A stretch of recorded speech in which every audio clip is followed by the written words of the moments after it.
Estamos de volta com o nosso convidado de hoje, Jorge Luiz de Souza, gerente técnico da Abrafrutas, para continuar falando sobre o mercado da fruticultura.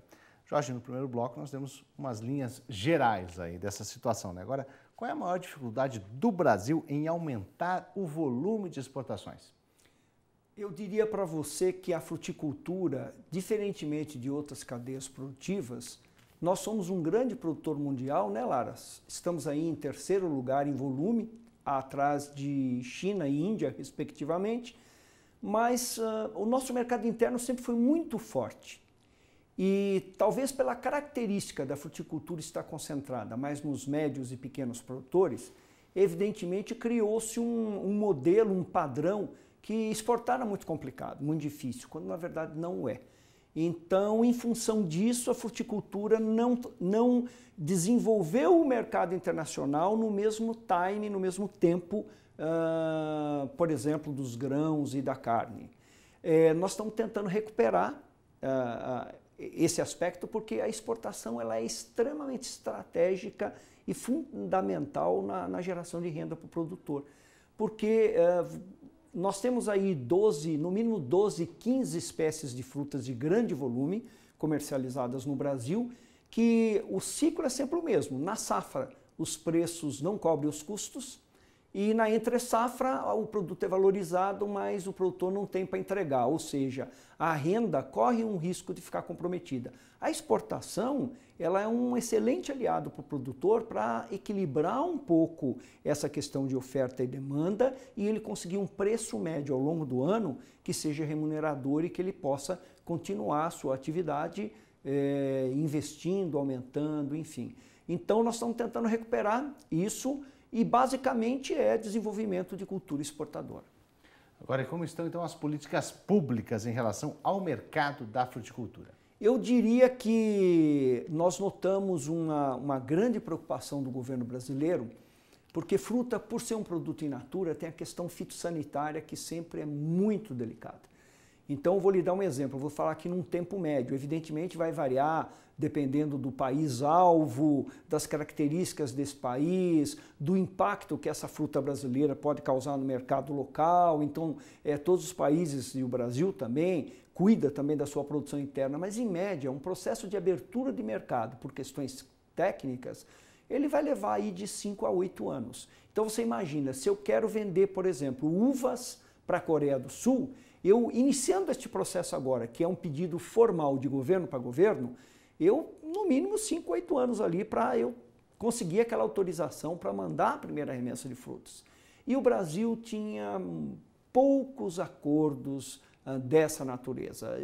E eu não vou atribuir a culpa só ao poder público, não. O próprio setor não tinha muito interesse. Então, o que nós fizemos? Nós sentamos com o setor público, conversamos sobre esse tema, o governo também tem interesse que as exportações aumentem, no sentido de gerar receitas para o Brasil. Fruticultura, nós sabemos que ela é distribuidora de renda, porque ela está um grande número de médios e pequenos produtores, e ela é grande gerador de emprego. Estima-se que 27% de toda a mão de obra agrícola do país é gerada pela fruticultura.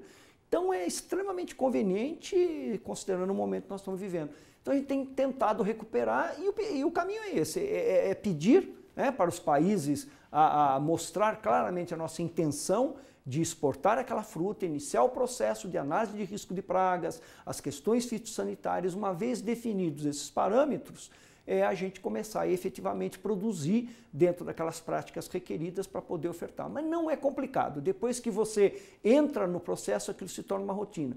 Uma outra informação que eu acho que é muito valiosa para os produtores que estão nos assistindo. A partir do momento que você se organiza para exportar, exige uma melhoria da organização da sua atividade, você fica muito mais competitivo também no mercado interno. Ou seja, você consegue melhores resultados da sua operação quando vendendo dentro do Brasil. Em resumo, é uma grande vantagem para o produtor. Agora, Jorge, qual é o volume da produção de frutas hoje? Hoje nós estimamos alguma coisa próximo de 43, 44 milhões de toneladas de frutas produzidas no Brasil e nós exportamos apenas 2,5%. Nós temos dentro da Abrafrutas um objetivo de até 2020 nós atingirmos o primeiro bilhão de dólares em exportações. Hoje nós estamos alguma coisa ao redor de 830, 836, para ser mais específico, milhões de dólares.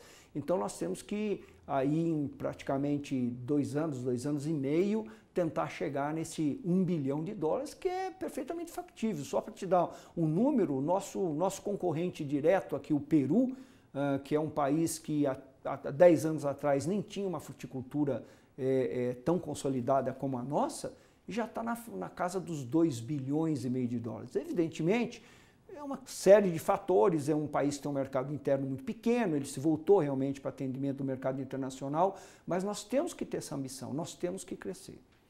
Uma informação relevante também, veja bem, a Ásia. A Ásia sempre foi considerado para a fruticultura brasileira um paradigma, porque a fruta é um produto perecível. Como é que eu vou levar do outro lado do mundo? Não dá certo. Não é bem assim.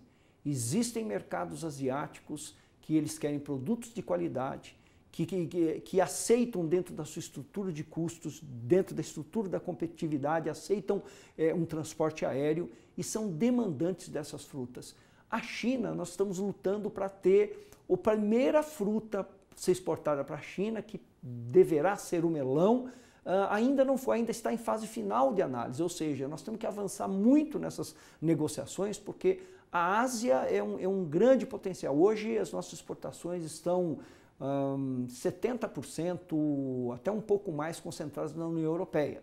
E isso não é bom. É bom sempre diversificar, diluir o risco, porque esses mercados eles podem oscilar e da mesma forma que a exportação ela funciona como um diluidor de risco para o fruticultor que atende o mercado externo, você também exportar só para um destino não é conveniente. O ideal é que você dilua esse risco, então temos grandes possibilidades no Oriente Médio, temos grandes possibilidades na Ásia. Coreia do Sul recentemente liberou a manga brasileira, então devemos começar a exportar manga para a Coreia do Sul.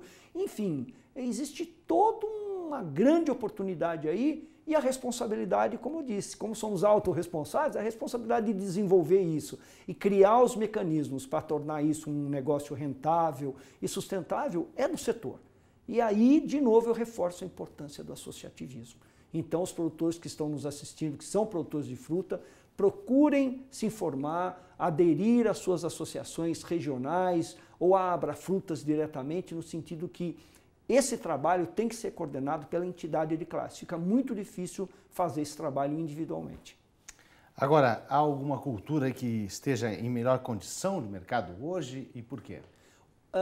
Hoje nós temos o seguinte cenário. A manga é o produto hoje que apresenta, do ponto de vista de resultado financeiro para o produtor, está em primeiro lugar, né?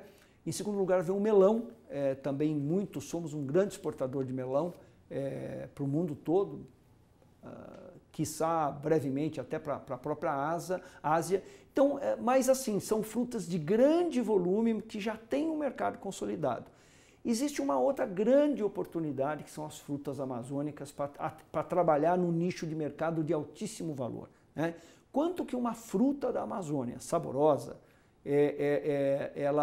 quanto que um cidadão europeu, ou norte-americano, ou asiático, quanto que ele percebe o valor dessa fruta. Então tem uma grande possibilidade e eu destacaria o açaí.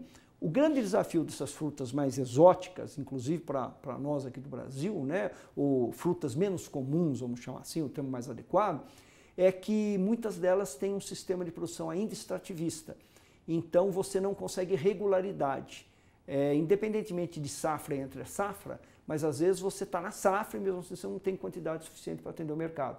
Mas a Embrapa tem feito um trabalho excepcional, então você veja como está tudo amarrado, né? Você tem a Embrapa gerando tecnologia, você tem o Senar treinando a mão de obra, treinando os produtores, preparando dentro da porteira as questões da competitividade, e você começa a harmonizar tudo isso. A Embrapa desenvolveu um açaí agora que pode ser cultivado.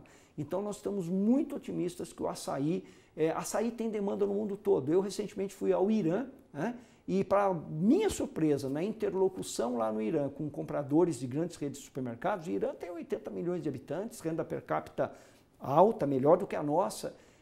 Todos me perguntavam não de manga, não de mamão, não querendo desvalorizar essas frutas, mas me perguntavam do açaí. Então, olha...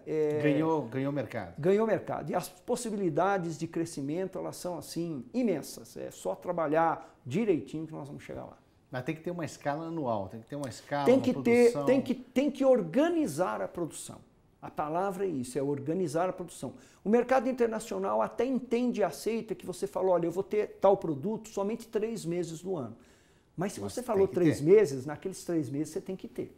O que não pode é você falar a época que vai ter e depois não ter para atender. Isso gera uma falta de confiança muito grande. Então é organizar o setor produtivo.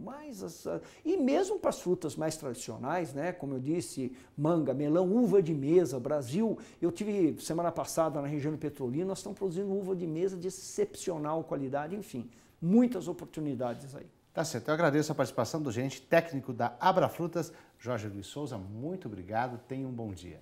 Muito obrigado, sempre um prazer estar aqui falando com os meus colegas produtores rurais.